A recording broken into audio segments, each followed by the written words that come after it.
All right. This is the joint decision. UFC 323 full card predictions and breakdown. We're rolling through every fight on this card. Early prelims main card. Been busy this week, so no time, no sleep, no deep dives. This is a straight rush job, so we're keeping it fast and raw.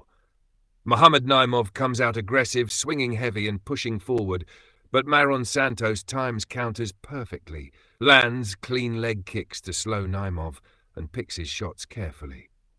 Santos takes over mid-fight, exploiting openings from Naimov's wild punches, and eventually secures a win by wearing him down with strikes and precise timing, getting the knockout. Mansur Abdulmalik faces Antonio Troccoli, who has raw size and power but leaves big holes when he overcommits. Abdulmalik maintains distance, works clean counters and keeps a steady pace. He absorbs early aggression, turns defense into offense and wins by decision, using superior timing and consistent pressure to neutralize Troccoli's power. Ibo Aslan charges forward with raw energy, but Iwo Baraniewski patiently counters, mixes level times clean straying strikes off Aslan's overextensions.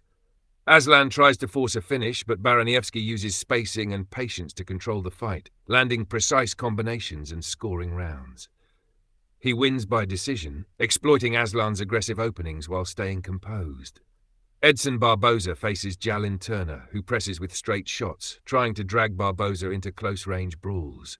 Barboza keeps distance with kicks, lateral movement and veteran timing, landing consistent damage while avoiding Turner's power.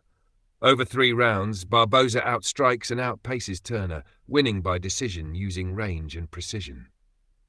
Marvin Vettori brings consistent pressure and durability, but Bruno Ferreira lands explosive shots and times entries to break the rhythm. Ferreira capitalizes on predictable patterns, delivering big combinations and taking rounds decisively. He wins by knockout or late-round dominance, using power and timing against Vettori's grind to secure a decision. Fares Ziam is composed but passive, while Nazim Sadikov pressures constantly and controls the cage. Sadikov forces exchanges and keeps activity high, wearing Ziam down over the rounds. He wins by decision through volume, cage control, and relentless aggression. Macy Barber meets Karine Silva, who bursts early with submission attempts, but Barber imposes sustained pressure, controls the clinch, and survives the initial chaos. By maintaining positional dominance and grinding through Silva's explosions, Barber wins by decision, leveraging endurance and tactical pressure. Terence McKinney starts fast, aiming for an early knockout, but Chris Duncan weathers the storm with durability and composure. Duncan takes over mid-rounds, using steady counters and sustained pressure to control exchanges. He wins by late-round knockout or decision, neutralizing McKinney's early bursts. Grant Dawson fights Manuel Torres, who has one-punch power but weak takedown defense. Dawson takes Torres down repeatedly, controls positions and works submissions to limit offense. He wins by decision or submission, neutralizing Torres's striking with grappling and positional dominance. Jan Błachowicz, experienced but slower, squares off against Bogdan Guskov, younger and faster with high-volume striking.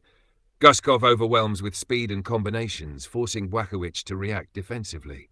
He wins by decision or knockout, exploiting timing gaps and landing more consistent damage.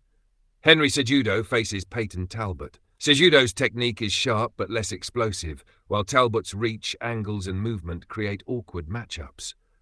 Talbot keeps Cejudo reacting, landing clean shots and controlling distance. He might get the knockout, but I think he wins by decision, using athleticism and dynamic entries to dominate exchanges. Brandon Moreno is durable with strong cardio, but slowed slightly. Tatsuro Taira is longer, versatile, and controls scrambles on the ground. Taira dictates positions, wins transitions, and dominates the grappling exchanges. He wins by decision or submission, leveraging positional control and youth advantage. Alexandra Pantoja faces Joshua Van, who is aggressive but inexperienced. Pantoja reads transitions, punishes mistakes, and controls scrambles, landing clean strikes and submission attempts.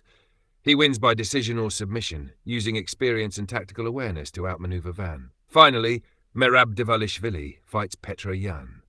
Merab brings relentless pace, volume, and wrestling pressure, forcing Yan into defensive exchanges. He dominates the cage, maintains tempo, and controls the fight with constant pressure. Merab wins by decision, overwhelming Yan with non-stop activity and high output. And that's UFC 323 by joint decision.